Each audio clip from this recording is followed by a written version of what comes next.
Hello and welcome to My Arts and Crafts. I'm Libby Hoffmeister and today I'll be sharing ink smooshing die cuts. So here are the cards that we'll be making today.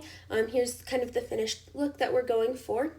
And then I'm going to start by die cutting. I'm only showing you one pass through the die cutting machine today, or like one set of die cuts. I'm going to be making 3 cards today. I originally had cut out of regular white cardstock, but then I decided that watercolor cardstock would be better, and it definitely was, so I suggest that you use watercolor cardstock for this. And so I'm just going to cut all of my elements out that I want. I'm using the Spellbinders Club Blooms die, and then I did cut 2 of one of these the tiny leaf die, and then I also wanted to cut some leaves out of some like brushed gold cardstock. I did not end up using these leaves today, and I'll just save them for another project, but I did have them.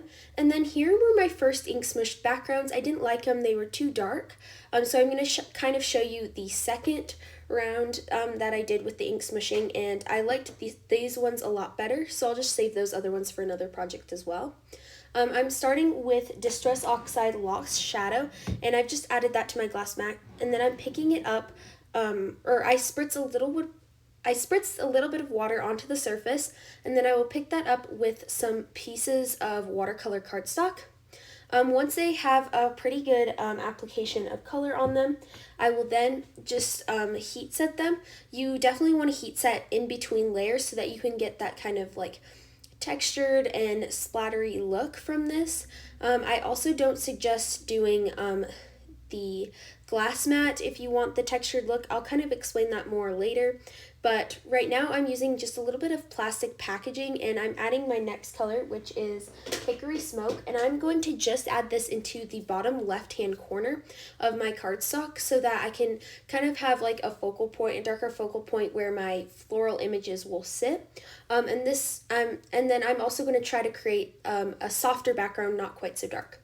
So I'm just adding that with the plastic packaging in the corner. The plastic packaging will give a little bit more texture, and it will kind of also help me to be a little bit more precise about where I'm putting my different colors. And then I came in with my last color, which was Black Soot, and you just have to be really careful with this color because this color can be very bold, and if it's a little bit too bold, you can just dab it up with a little bit with a cloth. And then you'll also see that I go back in with a little bit of Lost Shadow at the end, and this also just kind of helps soften up the whole background. And I think these backgrounds actually turned out perfect for my cards, and they were the perfect touch, so I'm really glad I did that. And then that will pretty much finish off my backgrounds. I will set them off to the side to dry, and just set up while I create my other elements. So here I'm going to bring in some dye inks for this. I used the colors from Concord and Night, Ballet Slippers, Grapefruit, and Sorbet. I thought these were some really pretty colors to go together. So I started with a little ballet slipper, and I put that in the center of my glass craft mat, and then I started placing my die cuts into the ink. And now this part was a little bit complicated, especially for these tiny die cuts. If I were to do this again, I probably would have just ink smushed onto a paper and then die cut the pieces out of the paper, especially for the small ones. The larger ones weren't as big of a deal, and I really liked the look, but the smaller ones I probably would have ink smushed a whole piece of paper and then cut that out from them, because they got a little bit complicated, but I think it still turned out okay in the end. So I just did the very tiny little flower pieces that go on the stem. I just did those with the ballet slipper once because they were too complicated for me to do again, and I think it's good to add a bunch of different colors. And then I just kind of went in with the next color, which was Grapefruit, and then Sorbet to finish it off. And you just want to make sure that you're drying between the layers so that you can get a textured look. If you really want a textured look, I would suggest not using a glass craft mat because it's kind of smoother and it won't give you quite the texture you're looking for. If you want a little bit more texture, I would go in with the plastic sheet that I had. like I'm doing here. I wish I would have done my whole die cuts in them, but I didn't think of it at the time, so this is what I have, and I think they still turned out really great, and I really like the color that was on them. You can still get plenty of texture with these, as you can see. And then I will go in with my leaves, and for my leaves I used parsley, juniper, and evergreen to create a really pretty green color combination. Actually, I really love how these leaves turned out. I think they turned out really good. Again, just drawing in between the layers to get that textured look and to build up that color.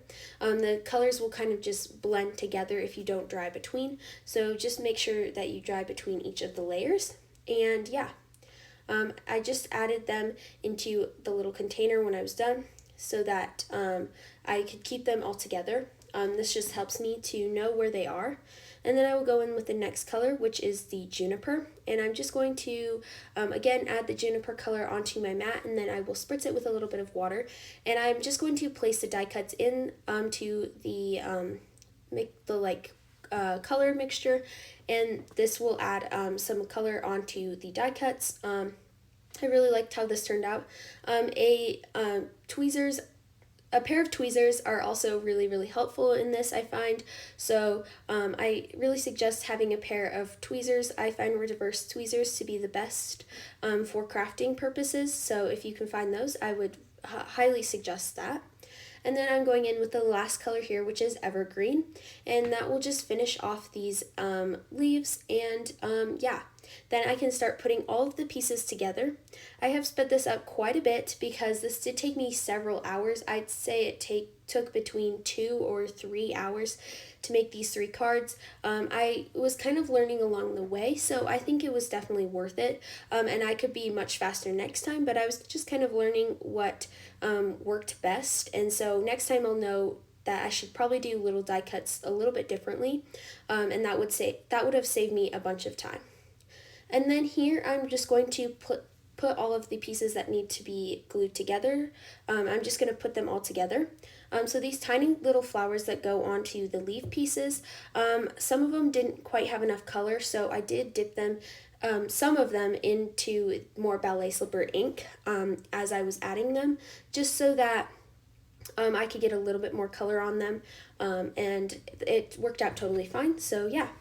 And then here I'm just going to kind of do a simple arrangement, kind of what I'm thinking with these flowers, and then I will align the sentiment there, and then I can just stamp this. This sentiment set I think I got at Hobby Lobby. I don't think I can link it for you, but I'm sure there's plenty that are very similar out there that have a lot of sentiments like this. So yeah, if you are interested in that, you can kind of look up some sentiments. There's plenty of sentiments that have this kind of cursive font style, so yeah.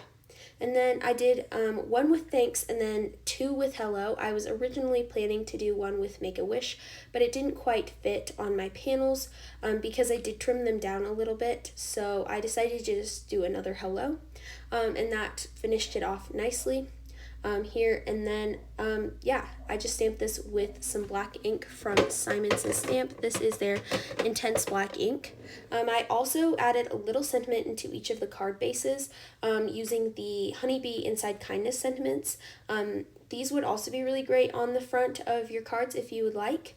And then I'm going to add each of the panels. I did add a little bit of some thin cardboard to the back for a little bit of dimension, and I will add those onto my card bases with a little bit of liquid glue. I'm using Barely Arts glue in a little fine tip bottle, and this makes it really easy to apply. And then I will add them to each of my white card bases, and then I'm going to start with the big flower because this is going to be kind of the center or anchor point to my floral arrangement that will sit in this bottom left corner. So I added a little foam square, onto the back of the large flower, and then I will just add that to each of the bottom left corners, and then I will place all of the other elements around this flower. This is the anchor image, and then I will place the rest around them. I think this is a fun arrangement that I haven't really done with some of my floral dies, so yeah, I think this was a good addition. Here you can see me playing with the gold die cuts, but I ended up just not really liking it for this card, so I just took them out and I will save them for another project. Not a big deal. And then I will just arrange the leaves in a nice arrangement around the card. I think it was also really helpful to cut die cuts if they don't quite fit in an area. Just cut them and you can have them fit into the area that you want them to. And then also have a few die cuts hanging off the card panel that you've created into kind of the card base area, and I think this created a really cool look to the card and was definitely worth it. Here is just another angle of me putting this arrangement together. I think this arrangement turned out really pretty and is definitely not something that I normally do, and was just really fun and different, and I really enjoy how these cards look. I definitely don't do this technique often, and I will have to try it with some other dies that I have in my stash as well. So yeah. Again, just adding the rest of the leaves in here onto this card and just finishing them off. And then I did them all the same just to keep it consistent and to have a consistent look across all of them and keep it simple, not more complicated than it had to be. I had already spent a long time trying to decide or trying to ink smush all of these die cuts, so I wanted to keep the arrangement really simple. Here I'm just going to add these leaves in there. I thought I only had 3 leaves left and I could probably fit them in my arrangement somehow, so I just trimmed them and added them into a space where I thought they fit. And yeah, this will pretty much finish off my arrangement. I do have a few little florals, I'm so sorry, a few little florals that I will add around the floral arrangement, and these ones are actually not from the Spellbinders Club Blooms set. This is from the Spellbinders Mini Blooms and Sprigs die set, I believe. I will just check that really quick. Yes. And these ones, I liked the variation in size, but the Club Blooms die also has some similar smaller flowers that could be great elements as well. So yeah. I just wanted to use all the dies that I could and just really stretch all of my supplies that I had. So yeah. And then I will just glue them down once I like the arrangement. I felt like this just helped kind of expand the die cut arrangement in the corner out just to fill more of that space, and then it also gave it a little bit more variation in the pinks and also just the sizes and different elements of the card. So I think that was a really fun addition, and it created something really fun, and I really like this arrangement. Definitely not something I've done again. And yeah, then to just finish these cards off, I'm going to add a few embellishments here.